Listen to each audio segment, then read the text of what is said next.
अस्सलाम वालेकुम guys. My sir name is doctor. Screen full कर दीजिए। जी जी। स्क्रीन बंद कर दूं? नहीं क्या नहीं, फुल कर फुल दूं? फुल अच्छा, फुल कर दें, फुल कर दें। ठीक है ठीक है, एक मिनट एक।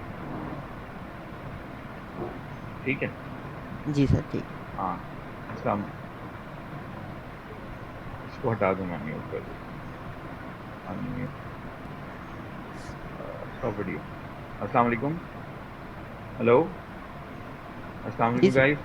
My name is doctor Junaid and we'll be doing this pre-operative preparation for for surgery. So first of all, what we are going to do is, can anybody? These are the objectives.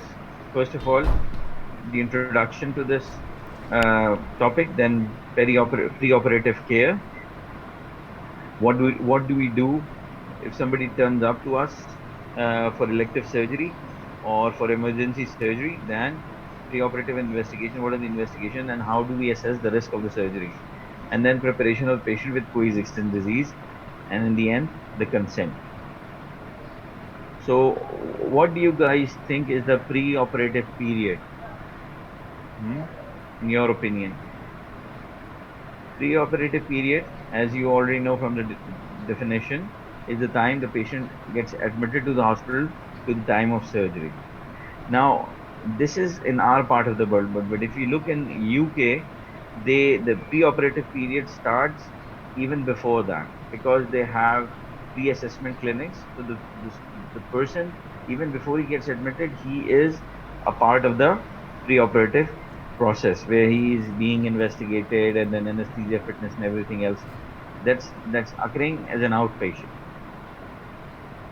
So now, why do we need to have this? Why do we need to have pre-operative consultation and evaluation? Why don't we just go in, operate on the patient, and be done with it? Fine. It helps the surgeon, number one, to assess the medical health and overall condition. Is the patient being capable of being treated or not?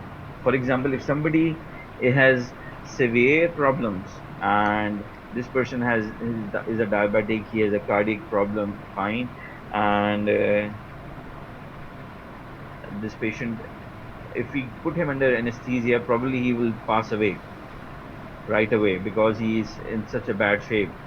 So we need to assess, because then the cure is worse than the disease itself, and that's the reason why we have to ascertain that whoever turns up to us is fit enough to undergo the procedure, and this procedure is going to benefit them.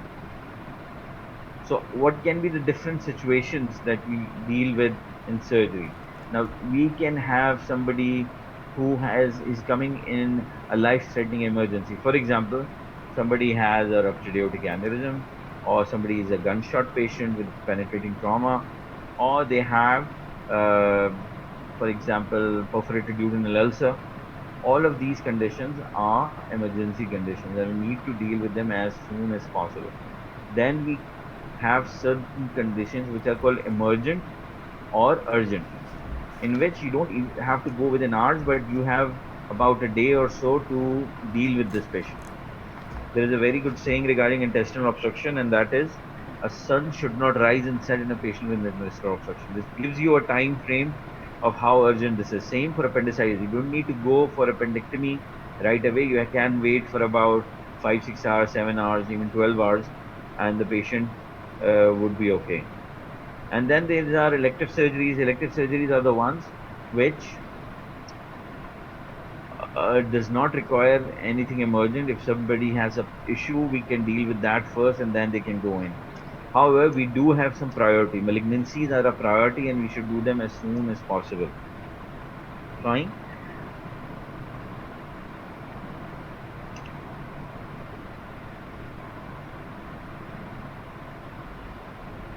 Next, we have routine for preparation. How would we go in and prepare for the surgery? Patient will come up to us. We'll take a detailed history and examination. We'll order some investigations, obviously, like we do in all other cases, and then we'll talk about consent. Now, consent will include both written and informed consent, where we have to discuss both the topics to the patient. uh, we have to relate to them what are the consequences of this surgery, what are the complications that we might need to face. Fine. And if there is a smooth recovery or we are expecting a bumpy recovery all the way, fine. And then we have to mark the site of the operation. We need to do some antibiotic cover and thromboembolic prophylaxis as well.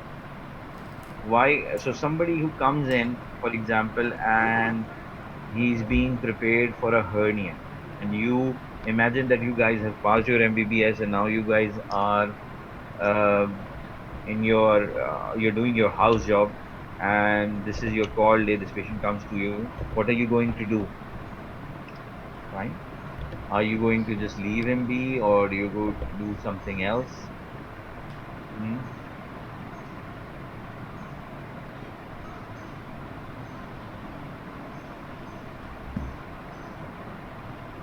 Guys, anybody here? Anybody in the chat? I hope you guys are listening and not talking to myself. This is showing 168 participants. Guys, what do you think?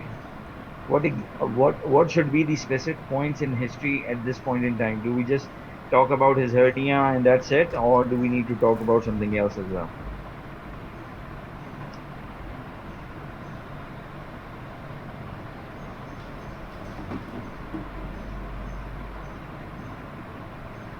Yeah, nobody's replying.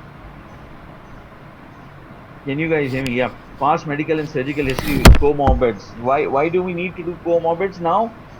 Yeah, absolutely right. Amber Ali and Mohammed Junaid Abul Hassan, Gulrukh Meena, thanks for participating in this.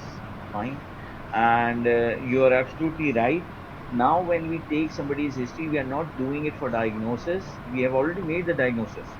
This history curtails what comorbids this patient has, what are the things that might cause a problem during this pre and peri-operative phase, both during surgery and before that. For example, if this patient was here for a hernia and she says, or he says that I had a limb swelling and I took medication for 6 months, that means this patient is at high risk for developing deep vein thrombosis. So you will be doing surgery for hernia and then you will be doing something else as well. You might be expecting something else as well, and that might even require further investigation, which you won't be doing this investigation for your diagnosis, but you're doing it for investigation of the primary disease so that it does not flare up during this procedure. Fine. And same goes for examination. The examination in patients who come for pre-operative preparation, normally the PGs neglect this.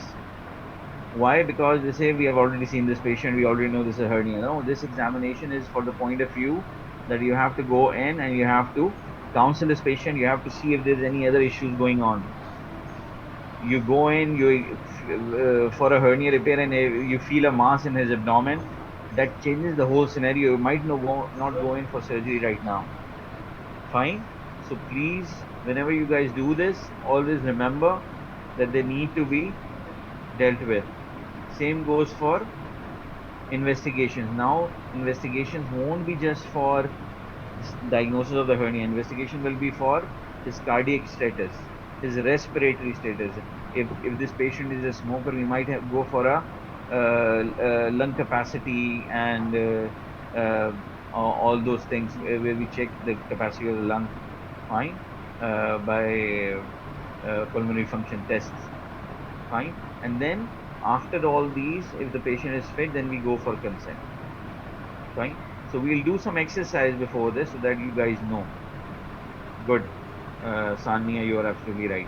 Marking of the site is very important, especially for breast, especially for limbs. Whatever the person has to, you have to mark the site, because this causes a lot of problems. Fine. And that's why we need to deal with it.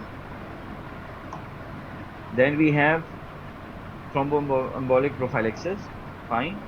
And we need to go in patient, we have to give some kind of medications. So there is something called ERAS, ERAS, ERAS protocols. Do you guys know what ERAS protocols are? Fine. So this is a question for you guys. If you guys know what ERES protocols are, then we can go in for the enhanced recovery after surgery. So what they guys came to know, what we do certain things when somebody comes in, and ERES means enhanced recovery after surgery, and that also includes preoperative phase of the patient. So we want this patient to have a smooth recovery and early surgery, and after that this patient can have an early discharge. Fine. And that's one of the reasons why we need to go in and just excuse me for a minute. जी आसिफ साहब फरमाइए. वालेकुम. जी जी, आप दाखिल हो गए ना? जी जी, मुझे पता है, मैं इस वक्त किसी मीटिंग में बिजी हूँ. मैं आपको 5 मिनट आधे घंटे में कॉल करता हूँ. ठीक है, अल्लाह हाफिज.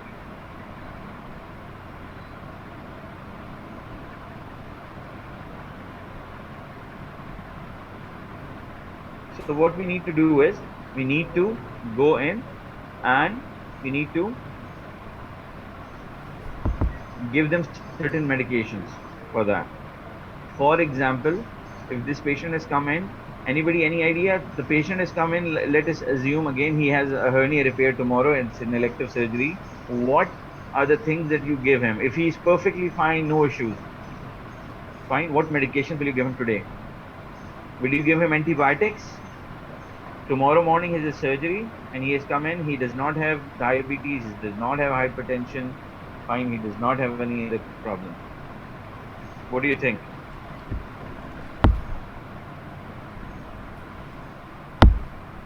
So I'm looking at the chat as well at the same time. So you guys can write down on chat, what do you think? Okay. So what we need to do is basically we need to do certain medications. So this guy, they have seen through this enhanced recovery issues that if we start him on prophylactic proton pump inhibitors, that decreases chances of aspiration during surgery and after the procedure. So we will give this guy some proton pump inhibitors at the night. The patient might be very anxious, fine, for the surgery. A lot of us might be. Fine. Some of you, Gulrukh, you said antibiotic cover is given at the time of anesthesia induction. Yes, you are absolutely right. So I'm talking about the night before surgery. So we give them PPIs and we give them, you know, some medication to calm them down.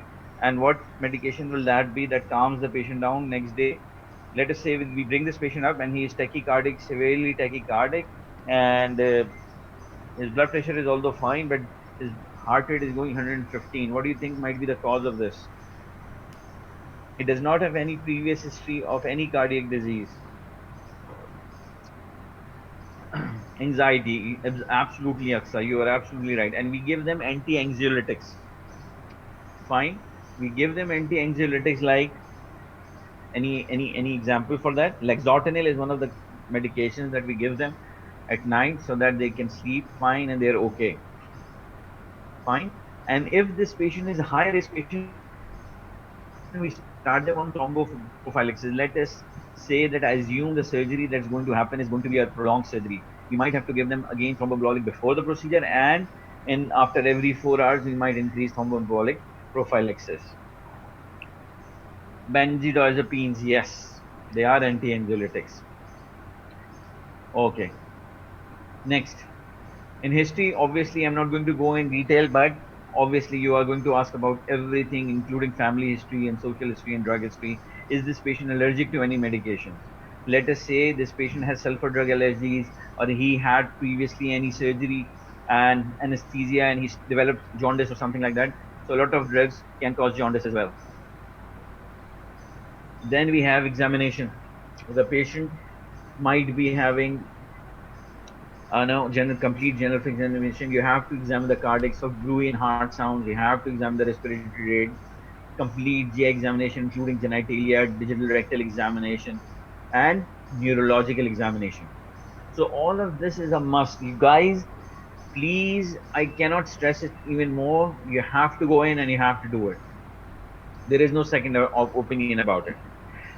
So I'm going to go back. We are going to discuss a bit more. What investigation should we do?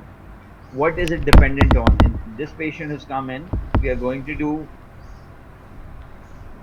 any investigation. Let me give you guys a scenario. Fine. There is a 20-year-old guy who has come up, and this 20-year-old guy here has gotten admitted for ingrowing toenail removal. He has an ingrown toenail. We want to do a surgery on him. What investigation would you like to do prior to? So you'll take a detailed history and examination, obviously. Fine. It's just a toenail. What is the use of doing a whole examination in this patient?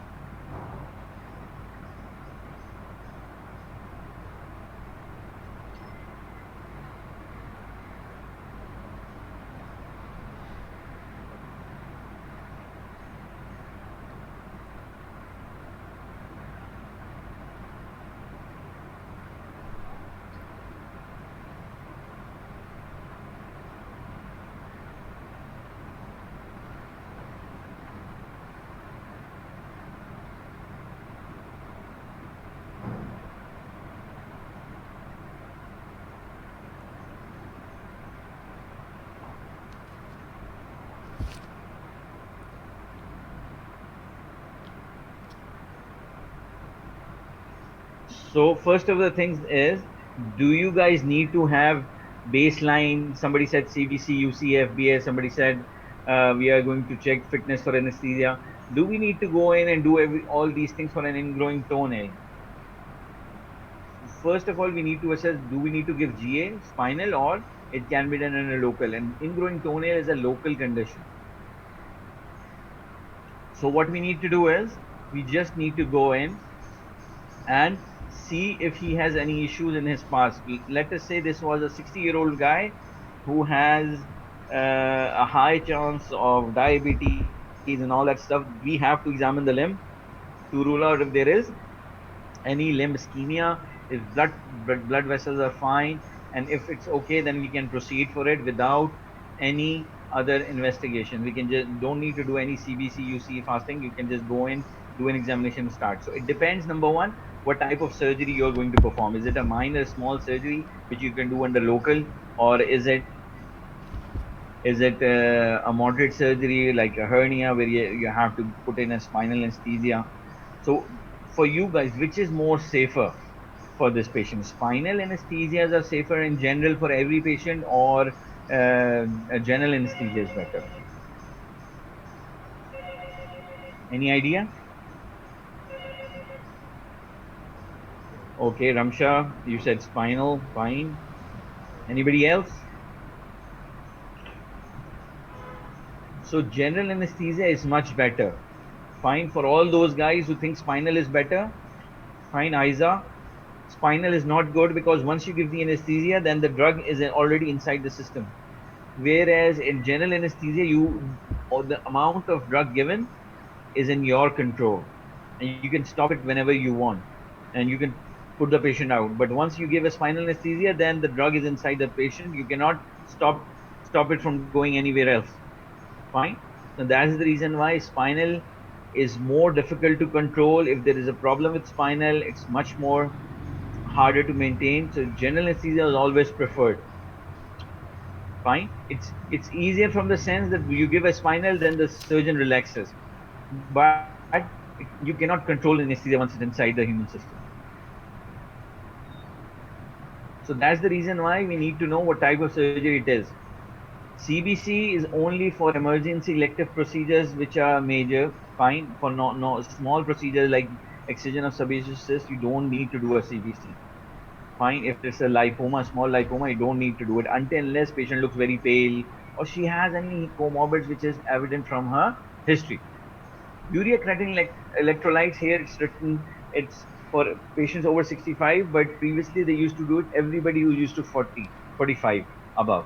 Because what happens is at the age of 50, 50% of the nephrons they not function, and that's the reason, and 10% increases after that. So what they say is anybody who's older, patient who are diabetic, patients who are hypertensive, they can have renal compromise. Patients who are in diuretics, you have to go for a UC. LFTs again is only for those people who are idle jaundice or have a history of cirrhosis. Again, coagulation profile is only for major surgeries. You want to put a nick and this patient starts bleeding from everywhere, that's going to cause a problem. You have to go for a coagulation profile. You have to do PT, INR, and APDT. Now, again, in coagulation profile, I have to stress on the fact coagulation includes both the, what does PT do for you guys? PT and APTT are two things that we check for coagulation profile. Any idea what the PT does? PT stands for prothrombin.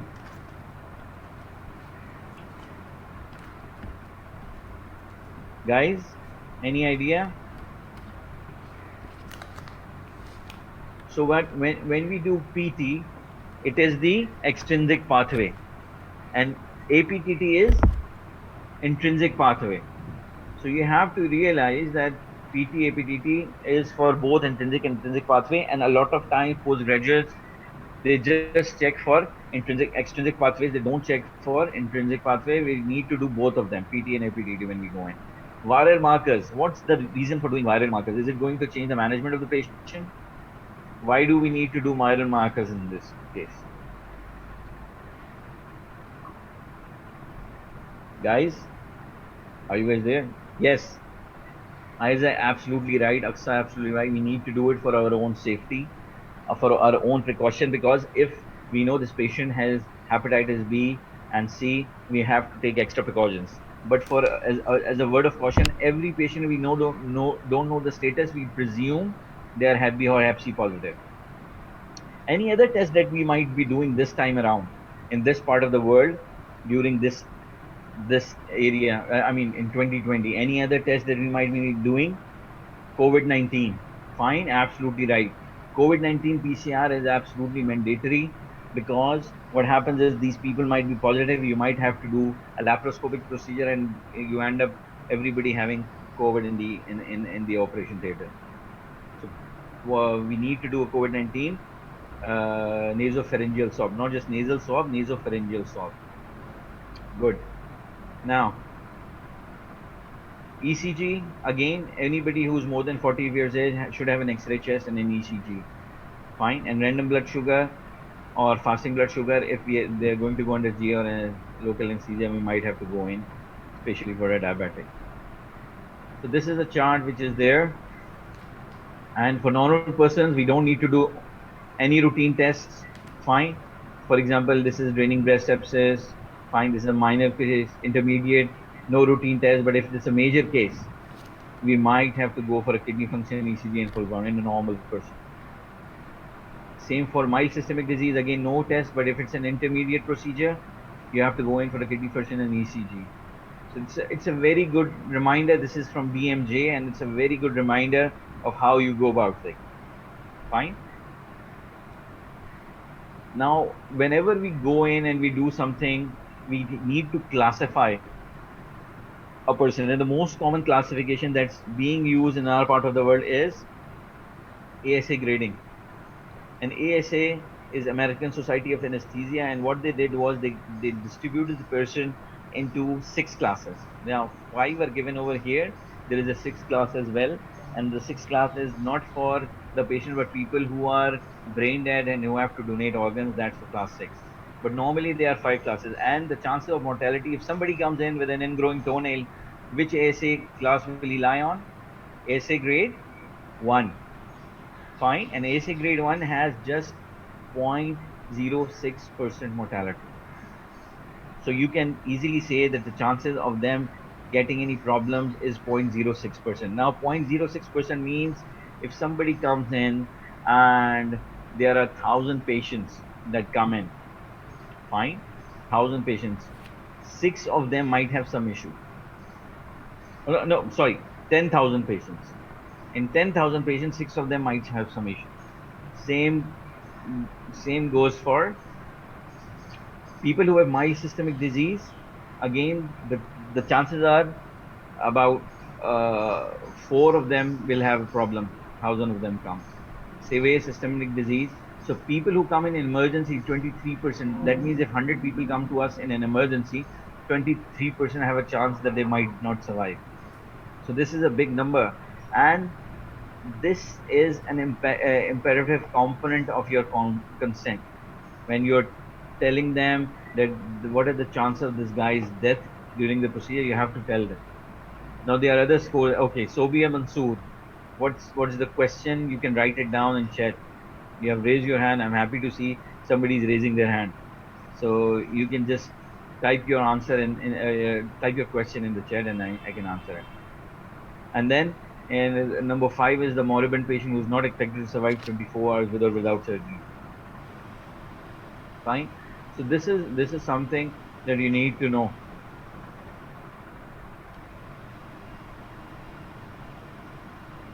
American Society of Anesthesiologists. Again, I've already mentioned 50% of patients presenting elective surgery are in ASA grade 1. And operative mortality rate of this patient is less than 1 in 10,000. So it's pretty less number. So these are the things that we need to, what are the major predictors of increased risk, and what are the intermediate predictors, and what are the minor predictors. So in minor prediction, there is advanced age, but in our part of the world, age has a big issue in it. Person who is 50 years old in our population will be probably equivalent to somebody who's 90 years old in Western countries, because they're already very debilitated.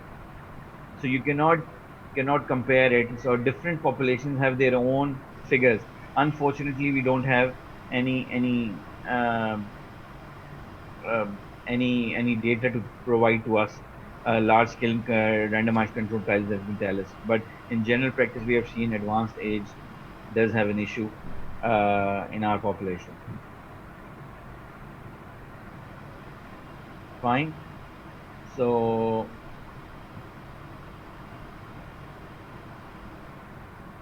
those who somebody has had risen their hand, they had a question, so I was waiting for that. Can I proceed now?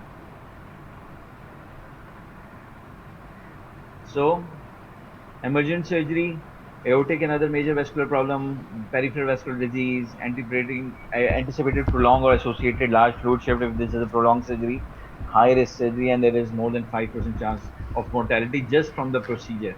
I mean, we are assuming this is the risk from the surgery, and the rest of the things are perfectly fine. Carotid endarterectomy, endovascular repair, head and neck intraperitoneal dialysis will be intermediate risk. So the risk itself has their own issues with it. Fine. Then we come in, and this is a very nice chart from the book. Fine. These are also predictors. Fine. There is something called a P possum score. Fine, guys. P possum score, and P possum is something which they do commonly, and there is a national audit that is going on in UK regarding um classification of patients and predicting their mortality.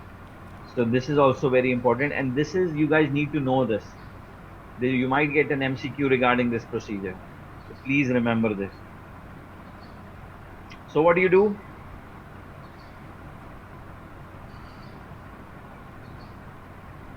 Patient who have more than 5% mortality risk should have an active consultation in all stages of management, and those with 10% mortality risk should be managed in critical care. So anybody who has 10% mortality risk, they need to go to ICU. Fine. Again, DVD prophylaxis, majority of times we need to give anybody in UK who has more than 16 years of age will get TED stockings. TED stockings are large stockings which are compression graded stocking, and anybody who is more than 16 will get TED stocking because it reduces the chances of thromboprophylaxis. If the some person has more chances, then we start giving them subcutaneous heparin as well. Fine. And then we have intermittent pneumatic calf compressions during bariatric procedures. Patient is obese or they have prolonged ambulation. We start them from pneumatic calf compression and heparin prophylaxis. These are the prevention strategies. Fine. And this is a very nice chart given in Bailey and Love. So you guys need to go in and read that. Do we need to give anybody? We have come to antibiotic prophylaxis. Anybody we need to give antibiotics in this patient? If If we need to go in and we need to give somebody antibiotics, what do you think? What should we be doing?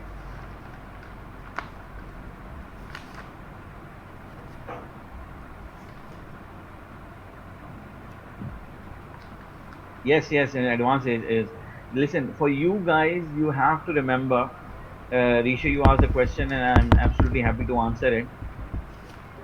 When you are thinking about vivas, nobody's going to ask you questions which are confusing. You will be asked straightforward questions. Fine.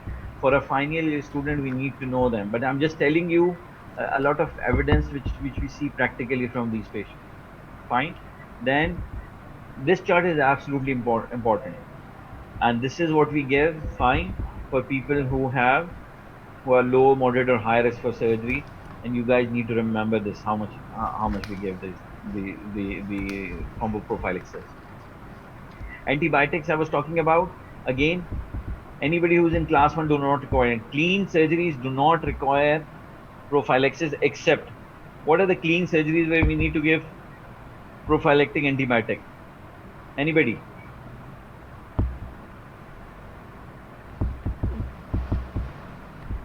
Okay, Hafza, IPAC.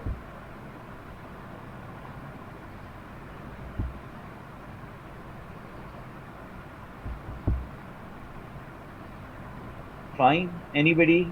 Can you tell me? Somebody comes in and they have a lipoma removal. This is goes into class one. So what do we need to give them any antibiotic prophylaxis? No, because it's a clean surgery. Fine, we don't need to give them. But where is the indication to give them? Good, Isa, you are absolutely right. Where is the indication that we need to give them some antibiotics?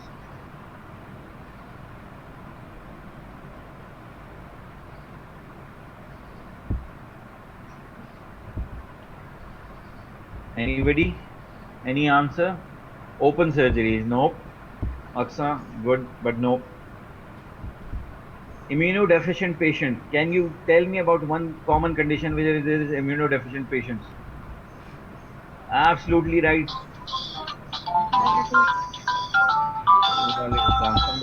Shaista Iqbal, your phone is ringing. You can mute and you can just type in your chat. Yes, but more common in our society is diabetes. Alema, you are absolutely right. Diabetes is one of the conditions. HIV again, hepatitis B, C is, but immunocompromised diabetes is one of the most common conditions. And people who are going and who have diabetes might need antibiotic prophylaxis. People who have a mesh placement or a prosthesis given in, even though it's a clean surgery, we might have to give them antibiotics.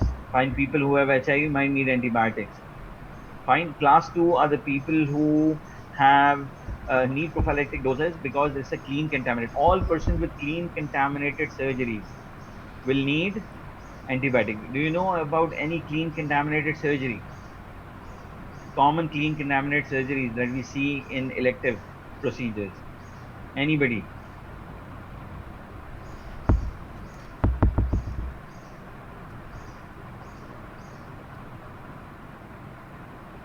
GIT surgery, absolutely. When there is a chance that we might need to put a bowel, open a bowel in, and there might be microscopic cholecystectomy. Sumbul, absolutely right.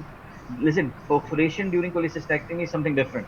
But when you are going to do a cholecystectomy, you cut the cystic duct from the common bile duct, and that's the place where there will be leakage of small amounts of bile will seep through around the surrounding tissue. So it's not a clean surgery anymore.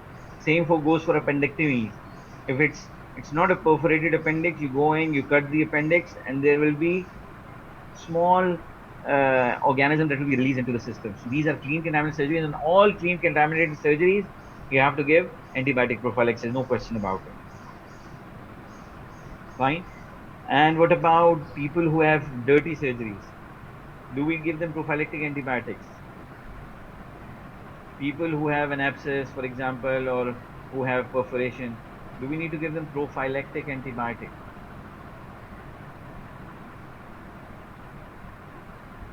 Dirty surgeries, I'm talking about. Somebody said yes, somebody said must require prophylactic antibiotics. No, we need to give them antibiotics. Prophylactic means the infection has not occurred. Ramsha, you're absolutely right. We give them therapeutic antibiotics. They already need antibiotics because there is infection in their system. Please remember this part. When we use the word prophylactic, that means the disease has not yet occurred and we are going to give them prophylactically. ERAS protocols, absolutely mandatory for you guys. Have a look at this. Fine. What we do pre-operative, what we do intraoperative. Fine. Cardiovascular disease. Fine. People who have recent MI, we need, if they are on any beta blockers or any statins, what do we need to do? What investigation we need to do? If somebody is dysrhythmic and they are on any medications, what do we need to do in those patients? It's absolutely mandatory to know how do we maintain them. Fine. If somebody comes in and he's a hypertensive patient, what do we do regarding that patient? He will be on some obviously antihypertensive medication. So we never stop that except for if it's contraindicated or it's going to cause some problems. Normally, what we do is we give them their regular dose of antihypertensives. Fine. Somebody has a recent MI, we don't do it. We defer this patient for 3 to 6 months because they have high risk of getting an MI. Same for dysrhythmias, anemias, blood transfusion. If somebody's blood pressure, hemoglobin is less than 8 grams and this is an elective procedure, we don't wait. Fine. For elective procedures, we don't go for surgery until unless they need an emergency surgery. So we try to bring their hemoglobin to 10 or more than 8. Fine. Same for respiratory disease. People who are smokers, they have to stop smoking at least 3 weeks. Studies have been done and they found out that at least 3 weeks of inhibition from smoking will improve surgery. GI diseases, genital, so everything has its own implications. People who come in, people who are on regular dose of insulin, taking regular insulin, we need to check their HbA1c for elective procedures. And people who have high HbA1c, they have a high risk of cardiovascular problems. Hmm? So all of these things, coagulation disorders, this is just to let you guys know that we need to go in and we have to provide all information during consent. Fine. Everything needs to be related to the patient. हमारे यहाँ patient के attendant से बात की जाती है. Patient has a right to know because he is the one who's going under the knife. Use common language, discuss the option, give time to think, and encourage discussion. Trusted person. And there's a very good acronym for you guys, lead to reason. And led to reason is one of the things which covers all these things. Fine. This is one of the mnemonics for consent. So this is a comprehensive consent. You have to go in whenever you're going in and you're talking about surgery. These are the options you have to read. L is for lead in. Introduce who you are, where in the hierarchy of treatment you are. For example, if you guys are students, you have to tell them I'm a final year student. If you are a house officer, you have to tell them I'm a house officer. The patient has a right to know where in the hierarchy you lie, and then how much the patient knows. It's very stupid that I go in the intricacies of cholecystectomy when the patient is absolutely somebody who's come up from a village. Fine. So this is one of the most important reasons you guys need to go through it. I don't need to read the slide. Fine. It will be provided to you and you can go through it. Then you are going to arrange theater list. Obviously, children and diabetic are always going to go first. And then after that, limb threatening surgeries, and in the end, cancer patients. Fine, they need to be prioritized first. Okay. Okay. Remember, in the end, failing to prepare is preparing to fail. Always remember this. Any questions, guys? So this concludes our session. Any questions?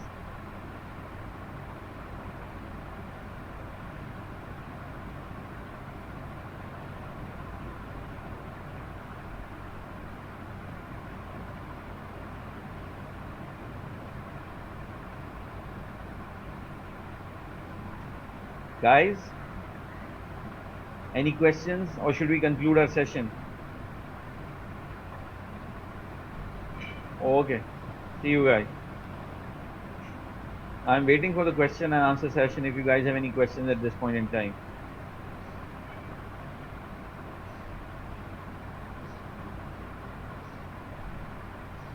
There were randomized controlled trials and they thought that what is the minimum period where the risk of surgery will be decreased.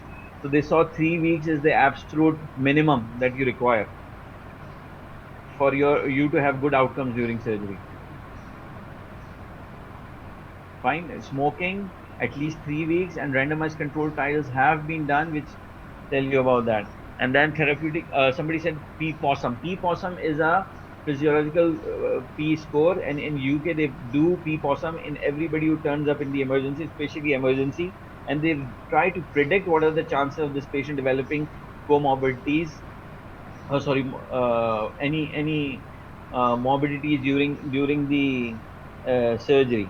Fine, and so P possum is one of the scores that they do.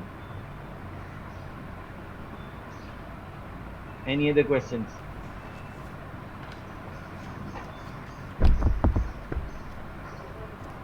So, so I will be posting the. Okay, I'll be posting the email address so you can ask your questions on that. Fine. Okay, guys. Anything? House officers do take consent sometimes, especially when we have lack of people. So house officers can, and you should be prepared for doing that as well. So I'm going to post in the email address, and you guys can just email if you have any further questions. Okay.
Assalamualaikum sir.